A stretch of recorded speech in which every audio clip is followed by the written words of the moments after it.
صرف 2 باتیں اپنے اندر پیدا کر دو، 2 گن، اچھے اخلاق اور پاک صاف دین. کرو گے انشاءاللہ؟ اس کے لیے اللہ والوں کی صحبت، اس کے لیے اللہ سے مانگنا چپکے چپکے.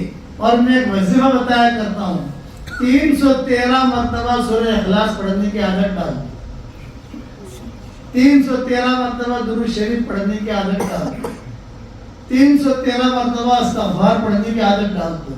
انشاءاللہ اس کے بعد سے آپ کے دل کی حالت بدلنی شروع ہو جائے. 10 مرتبہ سورہ اخلاص پڑھو، جنت میں ایک محل تیار ہو جاتا ہے. 20 مرتبہ پڑھو، 2 محل تیار. 30 مرتبہ پڑھو، 3 محل تیار. میں تو سالوں سے کہہ رہا ہوں اسے، الحمدللہ کئی لوگوں نے پڑھنا شروع کیا. 313 مرتبہ ہم پڑھیں گے انشاءاللہ روزانہ. 31 بنگلے روزانہ جنت میں تیار ہو جائیں گے. آج ہمیں قصہ ملا عبدالعزیز بھائی کی، صبح کسی کا میسج آیا کہ وہ چونکہ ہمارا یہ وظیفہ بہت چل رہا ہے کہ 10 مرتبہ سورہ اخلاص. ماں نے جو ہے اپنے بیٹے سے کہا، بیٹا 10 مرتبہ سورہ اخلاص پڑھے گا تو مولوی صاحب نے کہا ہے جنت میں ایک بنگلہ تیار ہو جائے گا. تو بیٹے نے پڑھنا شروع کیا. جب بیٹے نے پڑھنا شروع کیا تو ماں نے بھی پڑھنا شروع کیا. تو بیٹا کہنے لگا ماں تم مت پڑھو، وہ ایک ہی بنگلے میں اپن دونوں ساتھ رہیں گے. کہ ماں تم مت پڑھو، وہ ایک ہی بنگلہ جو ہے میرے آپ کے لیے کبھی ساتھ رہیں گے. تمہارا بنگلہ الگ، میرا بنگلہ الگ. جب سے میں نے کہنا شروع کیا ہے، اچھا میں کہتا ہوں بھی ممرا میں تو بہت پراپرٹیاں بنا لی، اب جنت میں پراپرٹی بناؤ. اور آسان ہے، ہمارا دین تو بہت آسان ہے. سورہ اخلاص کے جتنی فضیلتیں ہیں اتنی فضیلتیں کسی صورت کی آپ کو نہیں ملی. اب دیکھو جب یہ سورہ اخلاص نازل ہو رہی تھی تو بہت دھوم کے ساتھ دھمال دھمال آسمان پر جبرائیل علیہ السلام سے پوچھا گیا کہ بھئی کیا لے کے جا رہے ہو؟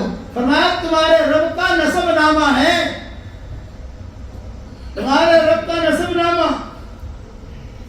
مشرکین مکہ نے پوچھا تھا انسب لنا ربک، پھر میرا باپ یہ تھا، میری ماں یہ تھی، میرا دادا یہ تھا، آپ کا باپ، آپ کا دادا، آپ کی دادی، تو تمہارا اللہ کا نسب نامہ. تو اللہ نے صورت اتاری قل هو الله احد الله الصمد لم يلد ولم يولد ولم يكن له كفوا احد. چونکہ آپ علماء کرام ہیں اس لیے میں 313 کی پابندی نہیں لگاتا آپ لوگوں کے لیے، لیکن اتنا کہتا ہوں کہ روزانہ جنت میں بنگلے بناؤ. میرے والد صاحب رحمۃ اللہ علیہ مجھے فرماتے تھے کہ بیٹا یونس رات کو اگر نیند نہ آئے تو 5-6 بنگلے بنا دینے کی. یہ بات کہتے تھے مجھے چھوٹے تھے کہ بیٹا رات کو نیند نہ آئے تو 5, 6, 7, 8 بنگلے بنا دینے. کیا سورہ اخلاص پڑھتے پڑھتے سو جانے کا تو بنگلہ بھی تیار اور نیند بھی ہے. بناؤ گے انشاءاللہ بھائی.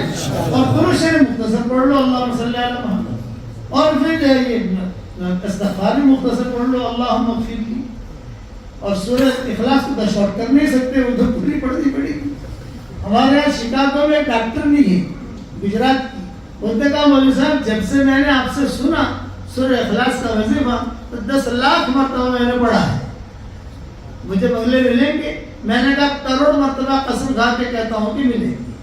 کہ اللہ کے نبی نے کہا ہے، مسند احمد کی روایت ہے، حضرت عمر سے حضور نے کہا تھا عمر 10 مرتبہ سورہ اخلاص پڑھ، جنت میں ایک محل اللہ تجھے دے گا.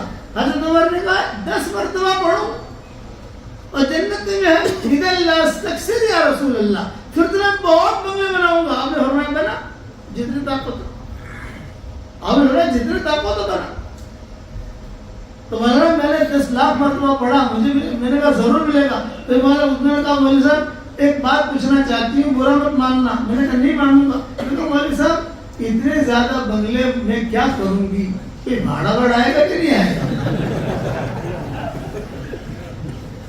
رینٹ گجراتی میں رینٹ ابھی تو ہوتا ہے، گجراتی ہے پنجابی، ان کا محنت کرنی نہیں ہوتی، ان کو جو ہے خالی بھاڑا آتا جائے، کھاتے جائے، چلتے جائے. میں نے کہا میرا بھاڑا تو نہیں آئے گا، تو اتنا بنگلے کیا کریں گے؟ میں نے کہا جنت میں جا کے مشورہ کر لیں گے انشاءاللہ جب جائیں گے. ٹینشن کیوں لیتی ہے؟ تو پڑھتے جائیں جتنا طاقت ہو. تو آپ کو بھی میں یہ کہتا ہوں، تشکیل کرتا ہوں کہ میں آج ایک تو اپنا دل صاف رکھو، دوسرا اچھے اخلاق رکھو تاکہ ہمارا دل قلب سلیم رہے، اور یہ جنت کی پراپرٹی تیار کرو گے انشاءاللہ بھائی. اور بہت آپ یہ کہ آپ حضرات نے شروع کی محنت، علماء کو جوڑنا، علماء کو بلانا، ان کا اکرام کرنا، یہ اچھی چیز ہے۔ میرے والد صاحب رحمۃ اللہ علیہ تو جو ہے علماء سے بہت محبت کرتے تھے، میرے والد صاحب رحمۃ اللہ علیہ، اور میں بھی بہت محبت کرتا ہوں۔ ہمارے نظام الدین میں 4 نمبر والا کمرہ ہوتا تھا، ابا آتے تھے کبھی کھڑے کھڑے 10 منٹ تو روتے رہتے تھے۔ میں پوچھا ابا کیوں رو رہے ہو؟ میں علماء نے کتنی کتاب لکھی، کسی نے 50 جلد لی، کسی نے 30 جلد لی، کسی نے کہاں لکھی، کسی نے کہاں لکھی۔ پھر دعا کرتے اے اللہ یہ علماء حقہ کی جو کتابیں ہیں، اے اللہ اس کی ایک ایک سطر کو تو دنیا میں عام کر دے، یہ دعا کرتے۔ اور علماء کے مجلس کے اندر کہتے انتم تیجان رؤوسنا، آپ تو ہمارے سر کے تاج ہو، یہ علماء کو کہتے تھے اور بہت خوش ہوتے تھے۔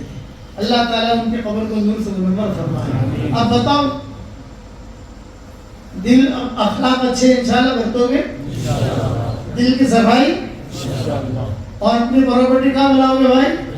ہاں ابھی سمجھانا شروع کر دو۔ ابا کہتے تھے بیٹا پراپرٹی بناتے جانے کا، کبھی خدا نہ کہتے حشر کے میدان میں کچھ گڑبڑ ہوا نا معاملہ تو فرشتوں سے کہنے کا میری پراپرٹی تو یہاں ہے، یہاں کہاں لے جا رہے ہیں مجھ کو، میری پراپرٹی تو یہاں ہے۔ کبھی کبھار جو مزاحیہ جملے کہا کرتے ہیں۔ صلاح الدین ایوبی کی والدہ، یہ صلاح الدین ایوبی کا جو مسئلہ ہوا تو وہ بھی 313 مرتبہ سورہ اخلاص پڑھ کر دعا مانگتی تھی۔ بڑا لمبا قصہ ہے ان کی والدہ کا، لیکن یہ تو کہتی تھی کہ اس کے بعد میں اللہ سے جو دعا مانگتی ہوں اللہ دعا قبول کرتا ہے۔ 24 گھنٹے میں پڑھنا ہے، مولویوں کے لیے کیا مشکل ہے یار، مولویوں کے لیے کیا مشکل، چلتے چلتے پڑھ لیا۔ میں ہاسوڑ گیا تھا تو وہاں سب طلبا نے شروع کر دیا، کابل گیا تھا الحمدللہ مدرسے میں، وہاں سب نے شروع کر دیا، ترکش پر گیا تھا سب نے شروع کر دیا، فیضان القرآن گیا تھا احمد آباد میں سب نے شروع کر دیا۔ میں چاہتا ہوں گاؤں والے عمرہ کی بھی علماء شروع کر دیں انشاءاللہ، اس کو دعائیں مانگنا شروع کرو، ٹھیک ہے دعا کر لیں۔ صرف 2 باتیں اپنے اندر پیدا کر دو، 2 گن، اچھے اخلاق اور پاک صاف دل، کرو گے انشاءاللہ۔ اس کے لیے اللہ والوں کی صحبت، اس کے لیے اللہ سے مانگنا چپکے چپکے۔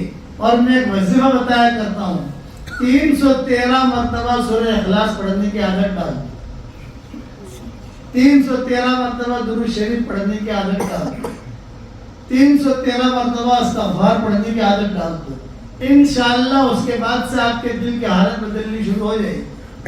10 مرتبہ سورہ اخلاص پڑھو، جنت میں محل تیار ہو جاتا ہے۔ 20 مرتبہ پڑھو، 2 محل تیار، 30 مرتبہ پڑھو، 3 محل تیار۔ میں تو سالوں سے کہہ رہا ہوں اسے، الحمدللہ کئی لوگوں نے پڑھنا شروع کیا۔